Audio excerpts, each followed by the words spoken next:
welcome back to xameliax, and if you're a new person, hello to you too. Click that subscribe button down below and stick around for a while because it's fun and craziness constantly on this channel. Two bits of housekeeping before we start. I've got a man coming round to look at my garden this afternoon, not a euphemism, and he's due any time now, so if the door goes halfway through I do apologise.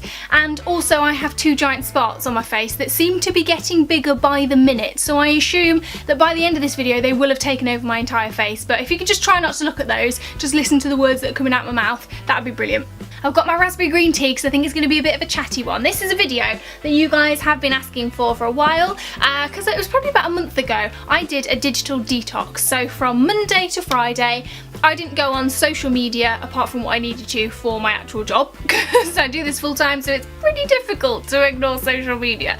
But I didn't go on Instagram, I didn't post, I didn't go on Twitter apart from to log on and retweet a few things for a brand that I was working with. I didn't go on Facebook, nothing. Nada. Didn't update, didn't look at anything, took myself away from it all, and this is what I found out. So I guess the reason why I did it in the first place is because as a YouTuber slash luxury lifestyle blogger, we never really get the chance to completely shut off. So in my old job, in my office job, when I went on holiday, I put my out of office on my emails and I walked out of the door, and that was pretty much it. I didn't think about work, I didn't log on to my emails from home, I literally didn't do anything. Work was gone for an entire week until I went back in on that Monday. As a blogger, whenever I go away, not on press trips, there's something different because obviously they're actually for work. That was the dog that just sneezed. If you heard that, wow.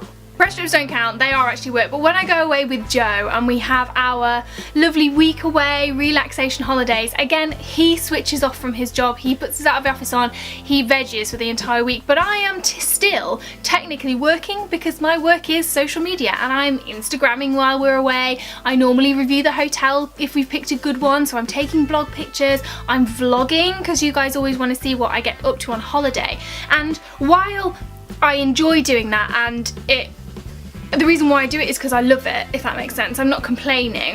If I didn't enjoy it, I wouldn't do it. I'd be like, right, see you later suckers, I'm off for a week. That's not the case. I don't look through my work emails, I'll be honest. I do shut those off, put my out of office on.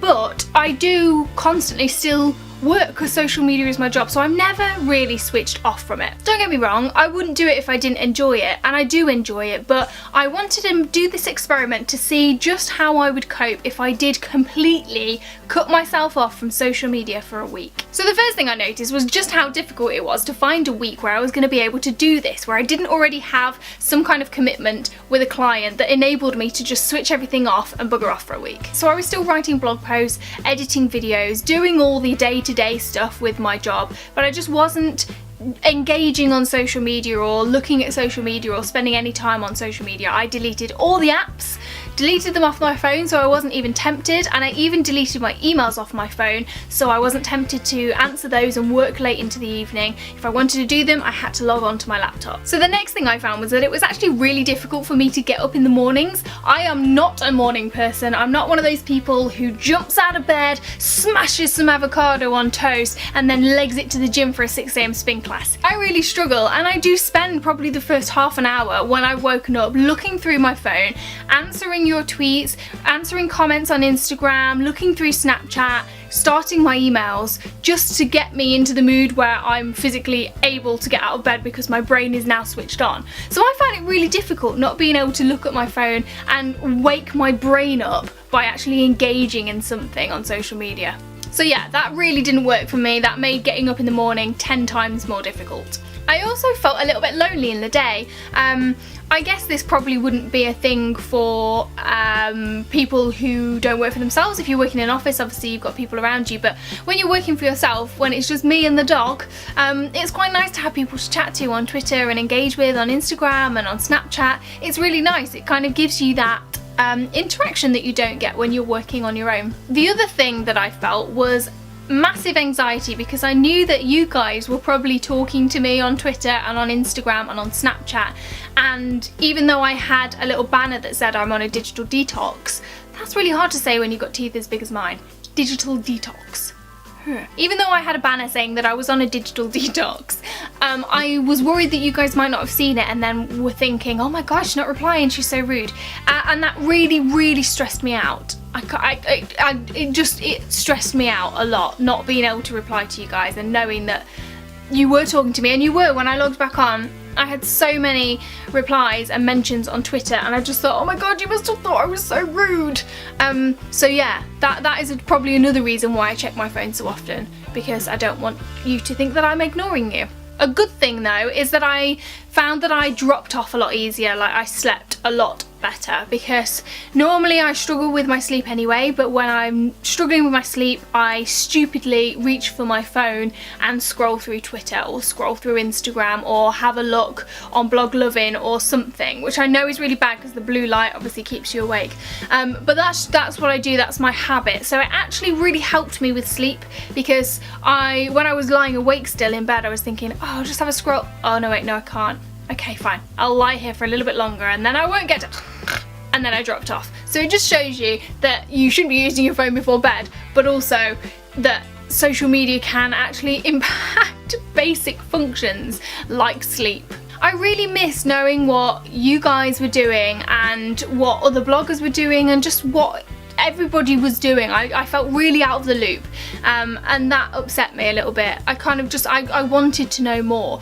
but then the flip side of that, the good thing that came from that, is that I found I was texting my friends more, because instead of just looking on Facebook and seeing that so and so was at the pub and they were having a nice steak dinner and just liking it, I actually had to text them, say, hey, what are you doing today? Tell me about your life. And I really liked that, and I am happy to say that since going back on social media I have actually kept that up, and I text a lot more and I chat a lot more to my friends, which is really good. And I think that's one thing that social media does really impact, and that's social interaction, because you may think you know about someone's day when you're scrolling through and you see that so and so's at the theatre and you click like.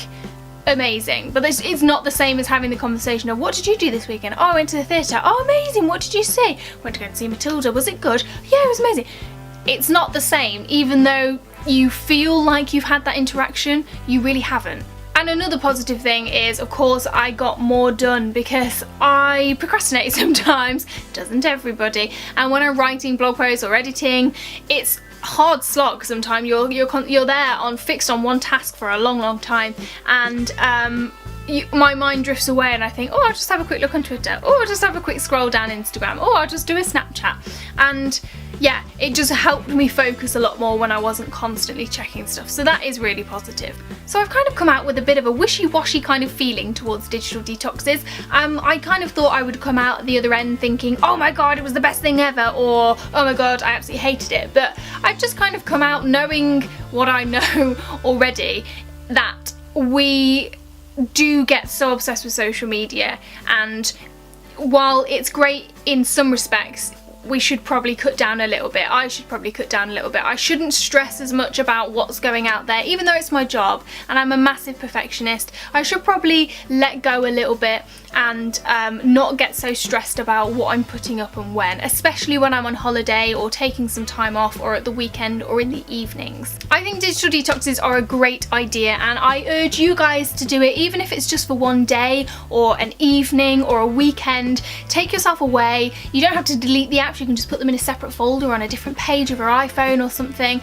and really just take some time to move away from it and see how it makes you feel. And I definitely will be doing another one in a couple of months' time. Anytime I think that you feel a little bit overwhelmed by it all, it's a good idea to take yourself away from it completely. Go cold turkey, let people know that you're going, and then just sort of reorganise your thoughts and then come back to it nice and fresh. So don't forget to click like on this video if you enjoyed it, and click the subscribe button if you are new for lots more videos. But as always, thank you very much for watching, and I'll see you again soon. Bye!